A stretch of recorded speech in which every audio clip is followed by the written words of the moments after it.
Hi and welcome to Swissquote's Daily Market Talk. It's Friday, May 23rd. The sell-off in US Treasuries slowed down, but the risks remain as the US House sent the problematic tax cut bill to the Senate yesterday. As such, appetite is not fully restored. The futures are flat this morning and the US dollar remains under pressure. So we will talk about all that and more.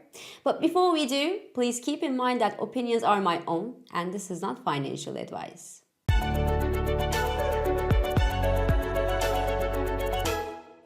So the sell-off in US equities eased yesterday as the pressure in the bond space declined. But the news is not brilliant, mind you, for sustainable relief as the US politicians continue to ignore the stress that we see in the US sovereign markets. The House of Representatives of the US yesterday actually passed Donald Trump's beautiful tax bill with one vote. But that one vote has been enough to send the bill to the US Senate for further approval, which is narrowly controlled by the Republicans, by the way, who proposed the bill. So the bill, if you missed, is about cutting spending for social welfare programs and also climate-friendly programs to allow them to cut taxes. The thing is, if the bill gets approved in the Senate, it must still pass the bond market test because bond investors around the world are not convinced at all, and they're growing increasingly uncomfortable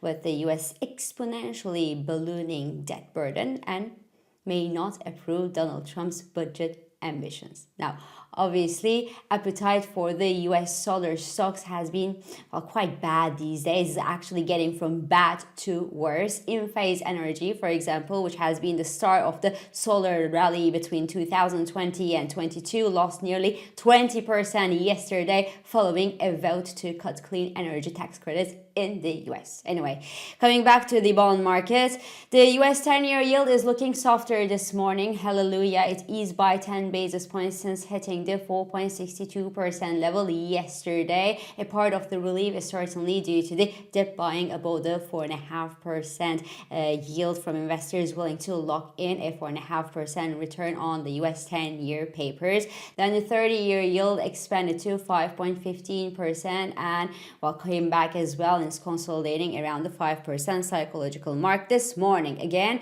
the crisis is not over just yet. The risk of a further sell-off prevails for the US bonds, and higher yields are threatening the US equity valuations, as mathematically simple as that, the higher the yields, the lower the equity valuations. As such, the S&P 500 erased its early session advance yesterday in the final stretch of yesterday's trading session and closed the session slightly down. Then the Dow Jones Industrial Index closed flat, while small and medium cap stocks in the US printed slightly higher losses than their major peers, probably on the back of stronger than expected PMI numbers from the S&P, suggesting that activity in both manufacturing and services in the US improved in May, and that was perhaps thanks to the tariff de-escalation that we saw over the past couple of weeks, though the price pressures continue to increase. So the risks prevail, as I said. As a result, the US dollar was better a bit at yesterday's trading session, but the selling pressure on the greenback is back in Asia.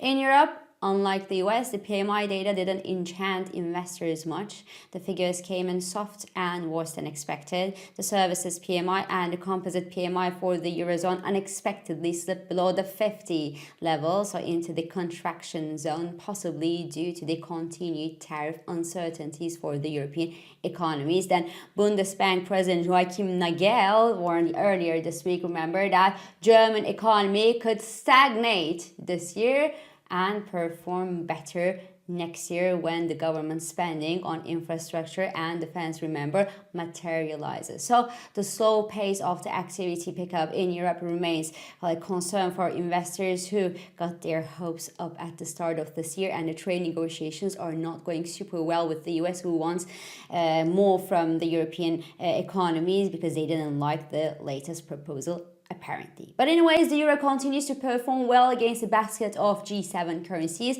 It is up against the US dollar, but it is also up against sterling, for example, as the Brits are also dealing with their own budget issues.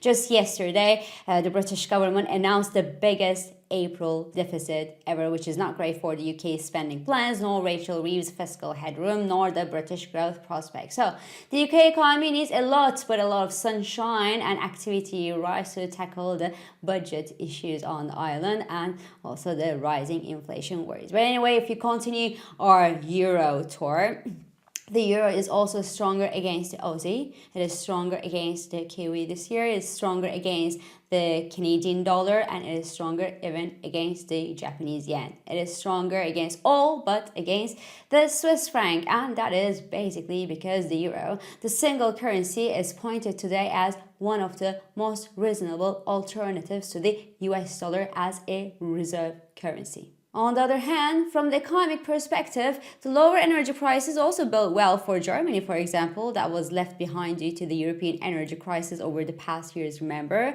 And a sustainable decline in energy prices in Europe should also support the stronger European growth prospects and hence the euro, along with a supportive European Central Bank policy if inflation in the Eurozone remains under control, of course. And note that the diverging rates and the widening yield differential between the United States and the Eurozone economies is boosting today the reverse Yankee issuance. Meaning that the US companies, the American companies, especially those with operations in Europe and that don't need to convert their euros back to the US dollars, are now issuing euro-denominated bonds to benefit from lower funding costs on the European continent for the euro, which according to Bloomberg averaged near 3.18% for the European corporate bonds versus 5.3% for their US equivalents. And you know what?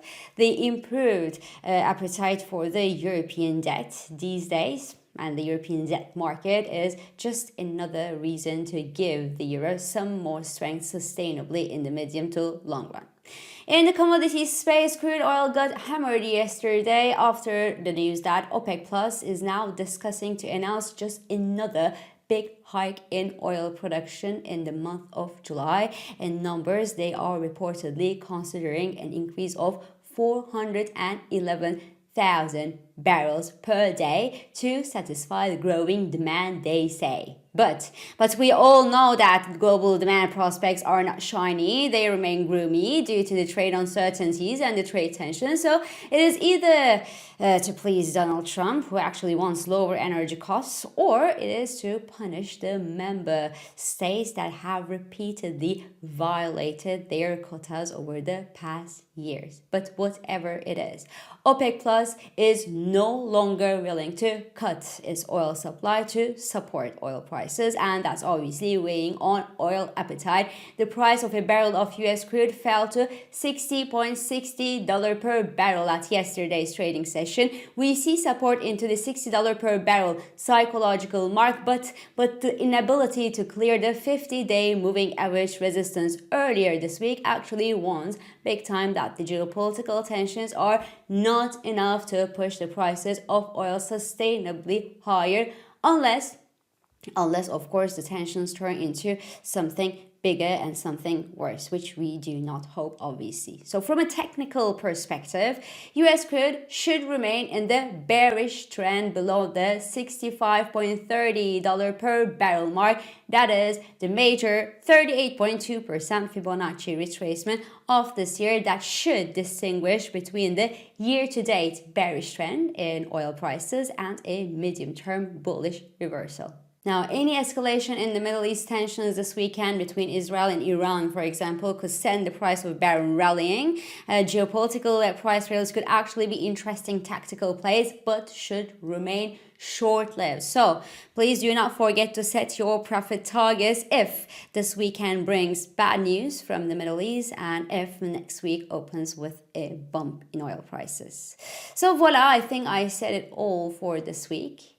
I'm İpek Özkardeskaya. And thank you for joining me, and thank you for all your beautiful and supportive comments. I hope this episode of Market Talk has been helpful and it has been insightful to you. So please do not hesitate to leave your comments, your reactions, and your questions below, as usual. Follow us on Instagram, on X, on LinkedIn, but also on WhatsApp, Threads, Telegram, and Blue Sky for regular market updates. Subscribe to our YouTube channel for daily market comments. And please don't forget to hit the like button on these videos to let us know that you enjoy them. So I will meet you again next week. And until then, good day trading and have a lovely weekend.